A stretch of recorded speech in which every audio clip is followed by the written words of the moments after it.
ఈ కార్యక్రమంలో పాల్గొన్న ప్రతి ఒక్కరికి పేరు పేరున ధన్యవాదాలు. నాకు కాంగ్రెస్ పార్టీ తరఫున అవకాశం ఇచ్చి కౌన్సిలర్ గా అవకాశం ఇచ్చి తర్వాత మంచి మెజారిటీతో గెలిచాక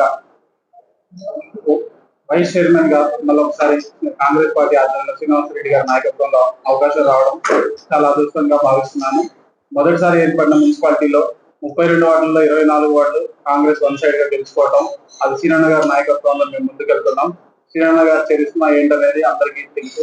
24 వార్డులు ఒక్కడిగా ఒక్క రోజులో రోజుకి 3 నుంచి 5 వార్డులు ప్రచారం చేసుకుంటూ మమ్మల్ని అందరినీ ముందు నడిపి ఈ విజయానికి ఆయన ముందు నడిచాడు.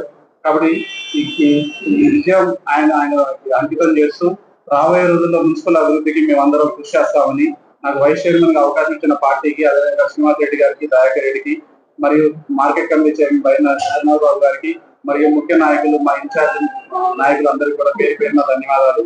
ముఖ్యంగా మా తెల్లారిపల్లి గ్రామ ప్రజలకు తెలియజేసేది ఏంటంటే, నాకు 3కి 3 ఇనానమస్ గా ఉండే గ్రామంలో ఒకేసారి 3 వార్డులు 14, 15, 16 వార్డులుగా 3 కాంగ్రెస్ పార్టీ కార్యక్రమం చేసుకోవటం 60 రోజుల చరిత్రను తిరగరాయడం జరిగింది. రాబోయే రోజుల్లో తెల్లారిపల్లి ప్రజలందరికీ కూడా మా తరపు నుంచి ఏ సహాయ సహకారాలు కావాలని అందుబాటులో ఉండి అన్ని కార్యక్రమాల్లో పాల్పంచుకుంటూ నిధులు ఏదొచ్చినా సక్రమంగా మున్సిపాలిటీలో సక్రమంగా పనిచేసుకుంటూ రాబోయే రోజుల్లో అభివృద్ధి కార్యక్రమాలు చేసుకుంటూ మున్సిపల్ అభివృద్ధికి కృషి చేస్తామని ముఖ్యంగా శ్రీనివాస్ రెడ్డికి ప్రత్యేకమైన ధన్యవాదాలు తెలుపుకుంటూ ధన్యవాదాలు.